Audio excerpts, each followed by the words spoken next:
signal me when we're live and then I'll... We're live.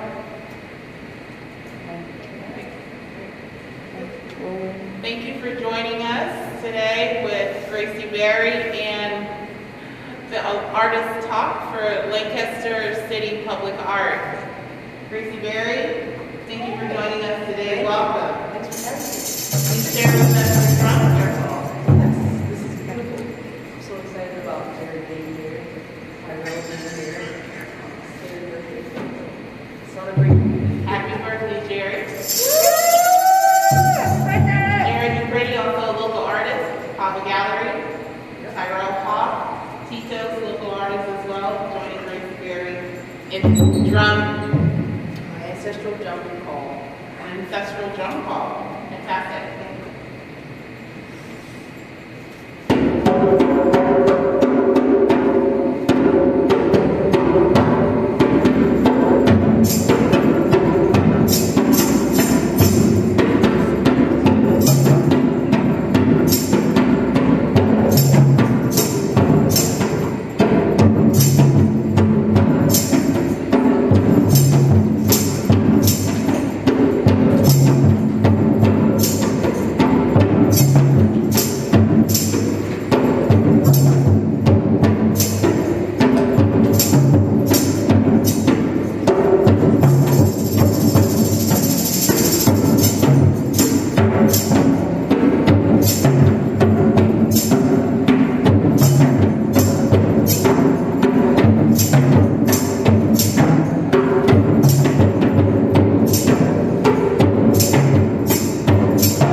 Them curls, them locks.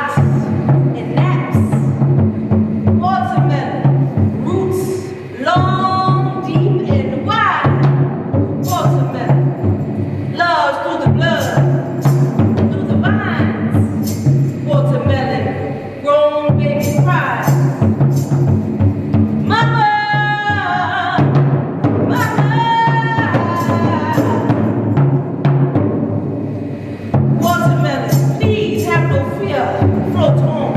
All the mamas conjure. All of your mamas are here. Watermelon, ancestors worship. Watermelon, mamas belly birthless. Watermelon, victorious even in death. Watermelon, you are an altar to yourself. Watermelon, offerings, flowers, honeys, gifts. Watermelon, salute to black. Watermelon, the nights of souls giving its water, its breath. Watermelon, we are the space between the stars. Watermelon, the first of humankind. Watermelon, we came before Adam. Stone books, monoliths of econ. Watermelon, children of Osiris, hold secrets for the universe. Watermelon, alabaster to djembe heartbeats. Watermelon, shadow keepers and root healers. Watermelon, a pantheon of Uruguay riches. Watermelon, Sankofa returns. Sun-kissed, on top of his blood and bones. Watermelon, bearing fruit. Watermelon, the sweetest taboo. Watermelon, juicy, juicy poppin'. Eggs, poppin' on the hands there. Watermelon, you. Watermelon, us. Watermelons, giving it up, and screams. Watermelon drink. You smile so good. Black joy, black Watermelon, African face, root doctors. Watermelon bobbers, Kwame Nelson, James Baldwin. Watermelon, black sensual love makers. Watermelon, veneration of the dead. Watermelon, them spirits rise up. Watermelon, pull his lips on earth. Watermelon, deep red, the heart of the universe. Watermelon, healing generations. Watermelon, healing black voyages. Watermelon, healing all things dark. Watermelon, black and brown. Watermelon, love, love, love, love, love, love, love,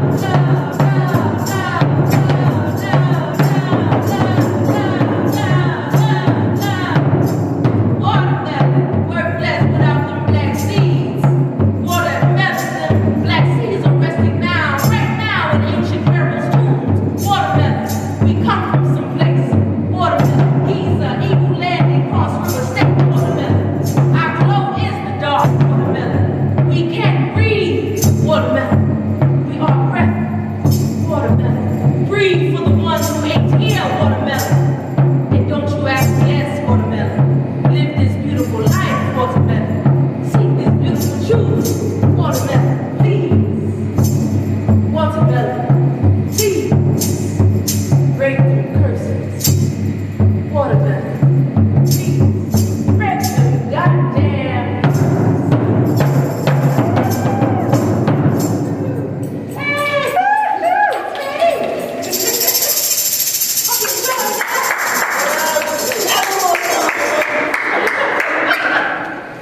That was fun. That was really fun. Thank you. Thank you so much. That was amazing. Thank you so much, God. Yeah. So I was live on we find Instagram. ourselves here Yes. where your work is featured in these cases that we're sitting in between. Yeah. Tell me about how that feels. It feels like lightning and the energy. If you can imagine lightning, just all the energy that goes around. I just feel empowered. I feel energized. Having completed the work and to actually have it here in the station really means a lot to me. So, yeah. Well, I can feel that energy. I can sense that energy that you put into your work. You look gorgeous. Thank by the you. way. Literally shining. I'm shining. You are shining. Thank you so much for that. So I want to get to know Gracie, the artist. I'd like for your fans, for people who are coming through this station as they see your work and they take it in, what does it say about you, about the artist? I feel like it says a lot. I think it speaks to the resilience of my black body, in turn our black people, and how we can do anything I didn't think I could get this project done in less than five months, I guess, or 6 months. And I got it done in like 4 months. Like I really hustled and just used the energy, the meditative energy to kind of, to use that to create some beautiful pieces. And so I feel like all this speaks to me, but also us as Black people. And you can tell by the detail and the work that has gone into this, how much energy and time and creativity went into creating these pieces. I'm serious. Like 24 hours for the cowboy show, like I think it was at least 24 hours per. Wow. Yeah, and imagine me working full-time outside. So 8 hours I come home, 4 a.m. wake up, just start putting the cowboy show, putting the music on, cats will be there helping me out. To get through it. And what is that zone that you're in as you're working? It's really, how can I explain it, like a tunnel almost, but the tunnel is really exciting. It's not plain, it's not like, oh, just, straight line. It's like, it's just so much excitement coming through this tunnel, and I feel like the music really gauges that. I had so many different artists that I listened to. I wish I kind of put a soundtrack out. Yeah. The Shadowkeeper soundtrack, because it was like certain songs that I would put on repeat for certain orchestra that I was working on, like certain pieces that really just helped me stay in the zone. For hours on end. We were just kind of standing, sitting right there and getting into it. Well, that would be interesting to hear that. Yeah, Celia Cruz, Phil Quincy, like just weird performance. So let's learn a little bit more about your process of creating this beautiful artwork. We're going to share a video that talks about some of these pieces, and we'll be back.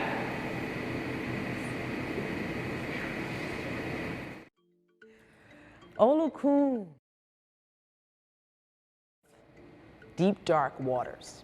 The process of making OLOKUN was actually really pleasant up until I got to the mermaid portion of her body. I had to add materials that made her look a little thicker on the legs, just because I wanted to connect the African diaspora. A lot of people in our community have thick, beautiful, muscular bodies. And so when I was working on her, it just was hard to kind of create that.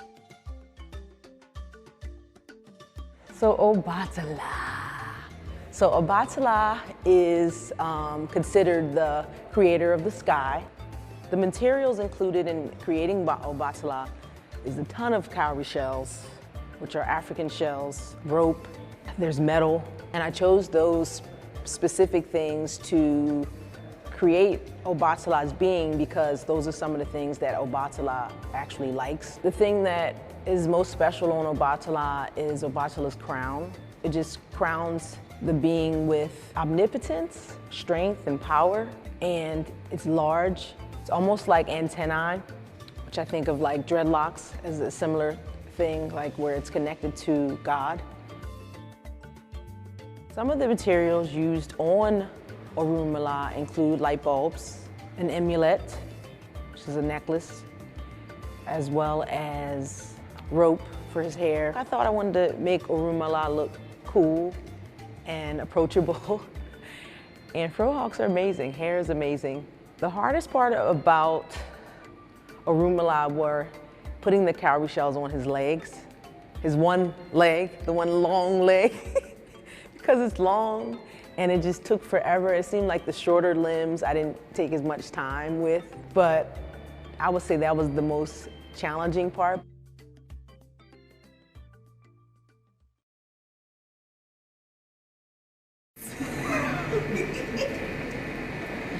Live stuff is so okay, we're good. All right. We're back with Gracie Berry, featured here at Lancaster Public Art Station Cases. And Gracie, we just saw a video talking about shadow keepers and your process for creating this art, which is an homage to Afrofuturism. Can you tell us what is Afrofuturism? It's Back to the Future. No, let's hear that. Look, that's serious. Afrofuture. Oh, do I have to hold the mic? Oh, thank you. So Afrofuturism is, I guess, it's a relatively new term that's been around since the 90s, and basically, I feel like people have been connected to Afrofuturism for much longer. Like when you think about certain artists like Sun Ra, Earth, Wind, and Fire, like, I mean, just any mainstream artist that you can think of in their music videos or just how they say their music, it's all connecting to Afrofuturism. But I feel like it's a reclaiming of the narrative of Black people. Like it's basically a voice for how we see our future, how we see, we can determine how we want to tell our stories from the past. Like, it's really just a reclaiming of your whole experience. And I feel like if you really think about it, Afrofuturism is not very new at all. Like, the pyramids of Giza in Egypt are one of the most amazing works of humankind on the face of the planet. And nothing has ever come close to recreate that. Like, nobody has been able to. So that's like billions of years ago. And we still haven't touched that now in the future. So I feel like it's back to the future. It's like we've already evolved there, and we've been there, and we're kind of just coming back. We're at baby steps to return to that place almost. So yeah, that's what I feel like it is. Awesome. Thanks. And so with some of the works that are part of Shadow Keepers, you have OLOKUN, OBATALA, who do you identify with the most in the work that you celebrate? Okay. Who do I identify with the most?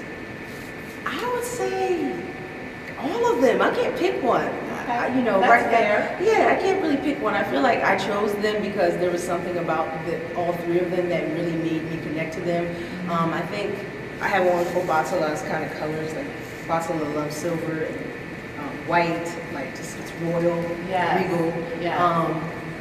But when I think about all three of them, they are the eldest of the Orisha. Like OBATALA is one of the first that was created. And if you think about the Christian church, it's like Jesus, like the Son of God, or woman of God, or child of God. And then OLOKUN is in deep dark waters, like Mother of Deep Dark Waters.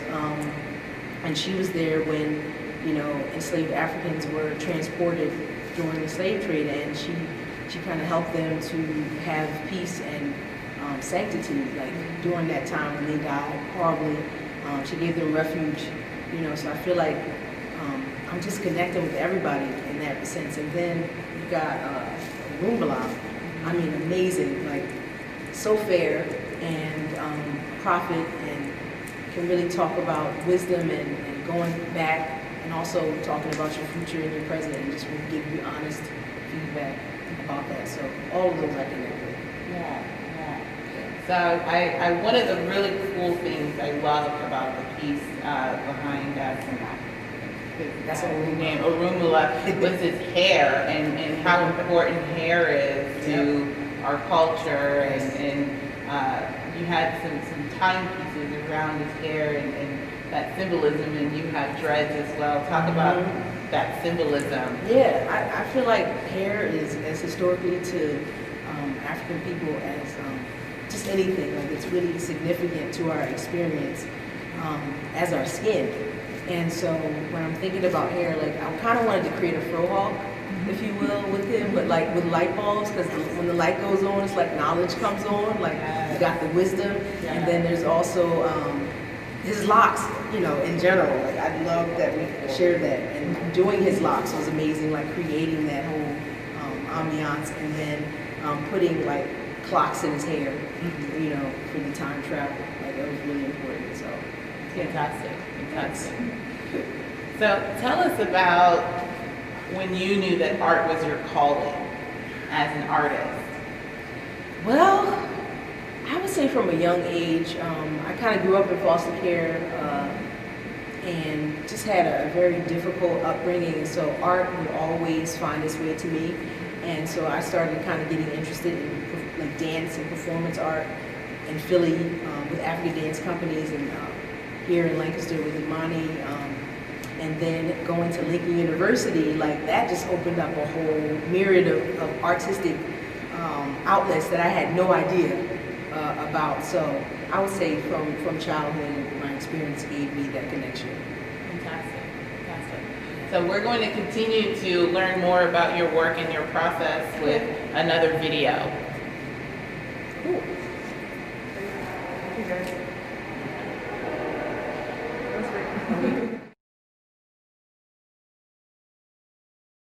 So Mama Ubuntu literally translates to the word humanness, or of the human experience. If you look at her, you won't think of chicken wire being associated with her, but there's a whole bunch of chicken wire and tomato vine wire up under her so that I could kind of drape the fabric. I wanted to create this mama figure. I wanted Mama Ubuntu to be a healthy version of herself. So water, water, water is BIYAHA. So the process of making BIYAHA, I had to go inward. Just like with all the pieces, I had to go inward. I used recycled old books that people threw out.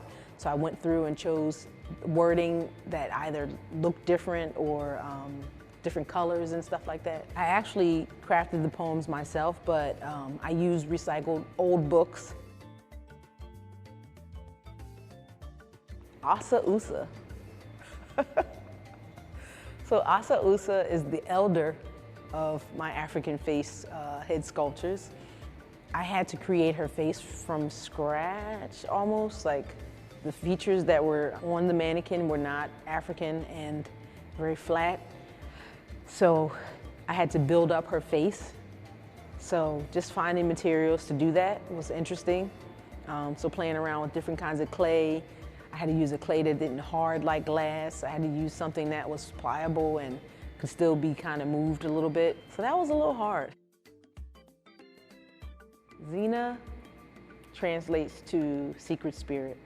There are shells in her hair.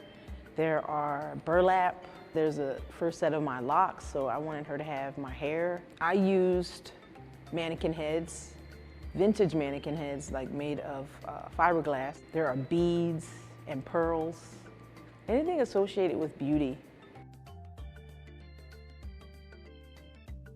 A gungun is literally an ancestral keeper.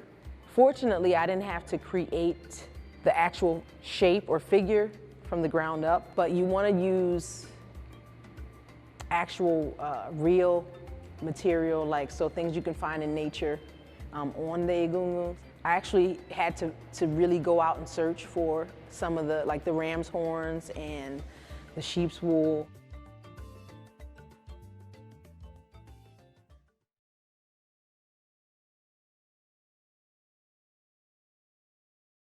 You're good. And we're back. Hey. So we've learned some more about the work showcased in the other case, and I want to talk with you about that because that work really, and all of your work, showcases so many different mediums and materials that you use. Talk to us about that process and mixing those mediums and how you use that to express your work. Wow. I love finding objects anywhere because I feel like, you know, I can create art from just about anything.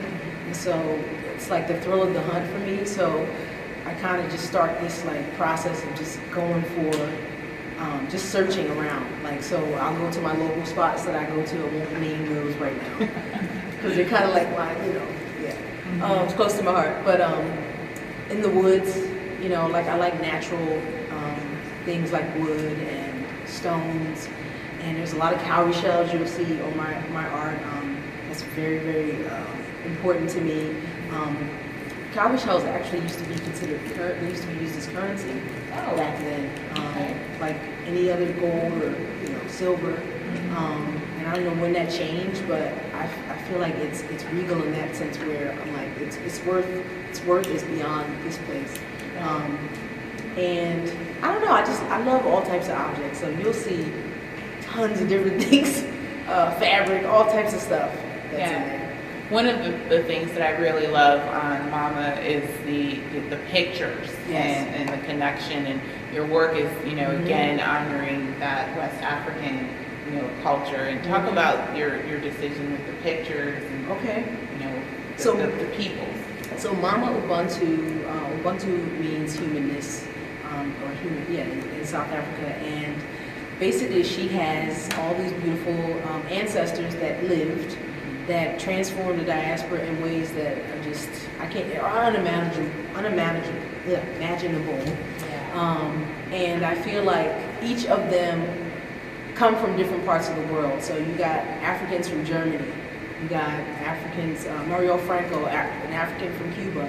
She's aligned with the African struggle in Cuba. And I chose Africans who use that, like Afro. So when they put Afro or any African before wherever they're from, that means they're acknowledging their African heritage or their DNA, their ancestry. And so that's always important in my work, to get back to my roots. And so I chose every single person on there they're very connected to the struggle. So tell us about your ancestry and your roots. Yeah, so I grew up in Philadelphia, Pennsylvania. I actually just did my DNA test through African Ancestry back in 2018, and come to find out my mother's side, we're from Sierra Leone, Mende people from West Africa, and so my haplogroup, apparently they came from Ghana to Sierra Leone. So my mother's family is Ghanaian, I guess, and Sierra Leone. It blows my mind because I grew up in Philly. I grew up in a West Indian household, so my grandmother spoke a bit of patois mixed with Southern dialect, so it was like all mixed in. And I remember, when we would leave the house, it was like almost like we had to kind of speak proper because she was embarrassed by the way her dialect sounded, and I never understood why. And I'm like, why do people make fun of our family, or why do people make fun of my grandmother? But like, it comes from some place. It's from oppression that takes place. It's not because we hate each other, But I love growing up with family that had a wide array of spirituality. So root healers, like great grandmother was a root healer. She did a lot of herbal medicines and rituals and things that I probably won't go into too much detail about. But I did share on my blog one story about how she healed this man. I don't know, I can only imagine that it was gout or something. His legs were like really huge on the bottom. And so I watched them get all these sacks of potatoes, and they cut them and they put this salve in it, and it smelled like cow fuss, like it smelled like poop. Like it was gross. I was like, what is this stuff? And I'm watching from the doorway, and they're like, you better get back. And I remember them putting it around his legs and putting them on the doorway, and it was just this whole thing that everybody knew their place in that room, very dimly lit. And they had moonshine they gave him, and the next morning his legs were normal sized legs. And I was a kid, and I was like, wow, how did his legs change like that overnight? So I knew, thinking back about the many stories like that I saw growing up, I was like, it's my family, we come from someplace. It's not by accident that we know how to do these things, that we know how to heal each other. And, That's pretty dope. That's amazing. Thanks for sharing that story. Thanks for receiving it. Yes. So what else would you like to tell us about your work and the art that you represent now and in the future? Okay. I would say any of the art that I have, like I always want people to receive their own, or to make their own mind up about what it is that they feel. My thought and my heart is healing, so I'm always trying to heal and to get people to truth. So no matter if the truth is hard to hear or hard to receive, I want you to get to that place in spite of yourself. So you always see that honest depiction of truth in my work. And I do a lot of different things, performance artist, visual artist, like I'm just involved with a lot. Recently did a book cover for an author, Zeta Elliott. She was pretty dope. So I've been trying to just, sow my oats and kind of, get into the mix of where I want to be. I definitely foresee myself in the future doing a one-woman show or something like that and incorporating my artworks in those spaces. We'd certainly like to see your art in a lot of different spaces around the world. Yes, yeah, me too. So we're going to transition to some questions from the audience. Correct? Yeah. Do we have any from online?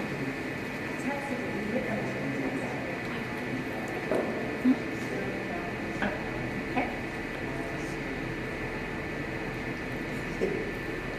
This live stuff.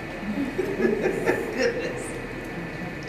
And so, some questions that we have for you. At what age did you start identifying as an artist? You kind of talked about, growing up and art being a refuge for you. Do you recall exactly at what age you started to identify yourself to others as an artist? Wow, I would say late teenage years. Probably when I went to Lincoln, I would say I started to kind of identify as an artist because I started doing like spoken word events, Rican Cafe, like traveling the world and doing different spoken word or artistic kind of events. And performance-wise, people recognized my talent. And people were like, "Well, she's good at what she does. Like she's able to put these words together." And some people have seasoned. They've been here doing this thing for a long time, and like she just came right in. Yeah. So I'm like, all right, I guess I'm an artist. That's fantastic. What are you working on right now? Several commissions. So I don't know if I guess it is probably since this art exhibit has gone up, but I've gotten an increasing amount of interest in my artistic style. So people have been emailing me to do commissions. I just finished one for this beautiful queer couple, and it almost was like Oshun energy, like it was another Yoruba kind of inspired piece, but the love of this particular couple really inspired me working on that piece. So just finished that, and I'm just doing several other little pieces for people right now. Awesome. Well, your work is certainly appreciated. We have someone here that really appreciates your work, and she gets to admire your work every few weeks, and a few times a week actually. Jeez. And so she says, "Thank you, Gracie, You're for welcome. your work." I don't know your name, but thank you. In the white mask, there she is. Oh, So she hi. says, thank you. Nice to meet you. Great. I love that you're here. That's Thank a blessing. you. So this is a great question, as we've talked, and we have someone from online asked. I know her. How were you able to connect with this ancestral and spiritual knowledge?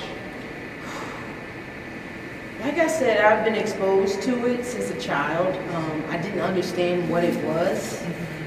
But now, I think in college, like that, it really just opened up the floodgates because there were a lot of African people from all across the globe. So there were Africans from Russia, Africans from Nigeria, Africans from Germany, and they all taught me different things, and I learned from them. And I mean, it's funny that I became friends with people from all over, but I just love that experience, and I feel like they showed me to some things spiritually that I probably wouldn't have otherwise been exposed to. And I feel like, my time in college really transformed my life. It really just connected me a lot.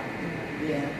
And that leads us to the next, speaking of what you just said, which is so powerful, expanding your world into making, friends, new friends, and your time, while you were young in college, identifying as an artist. How do you think your work is going to, or how do you hope your work impacts young African Americans today?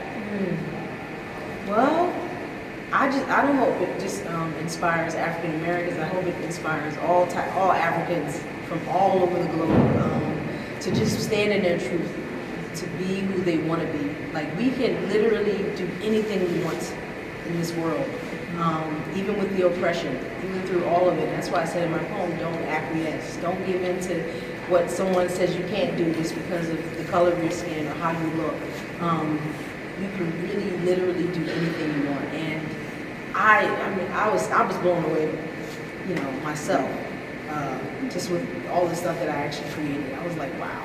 And actually, the root healers piece, I actually worked on a lot of those in 2015. So some of them I had, you know, already done and then added to at a later time. But I feel like artwork, it's forever changing. You know, it's forever evolving. And how beautiful is that? You know, that I can always add to or take away from or whatever, like create new stuff. Yeah. Yeah. I think that's a really powerful message, that you can do whatever you want, and you know that you have that energy and that light inside. That's the truth. Thank you. Good afternoon, passengers traveling on 649. Amtrak. Leading express 152, making stops at Mount Joy, Elizabethtown, Middletown, and final destination Harrisburg. Please proceed to track 2. Where is it? Where's the last question? So we've got one last question for you before we wrap things up. And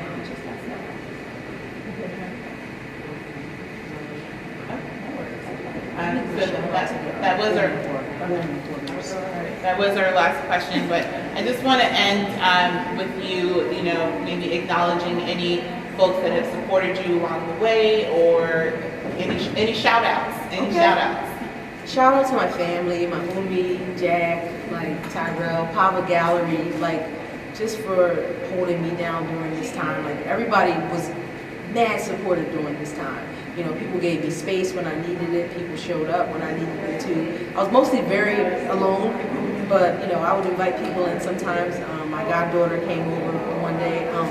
But I wanted to shout out, like, because we're an Amtrak station, the Pullman porters who, you know, worked the trains back during segregated times and who were treated as less than human. And the fact that I'm a black woman right now, this day and age, in 2020, I have my artwork that is the central focus of everyone when they come off these trains. It's so important, and I just wanted to thank them for their work, their hard work, and efforts for just being here, just existing. Just our people. Thank you for existing. Thank you for existing. Really. Like, we are it. Yep, we are it. Thank you to the City of Lancaster and the Public Art Program. Yeah. And that's our artist talk with Gracie Berry. Come by the Lancaster Amtrak station and check out her work. Definitely check me out.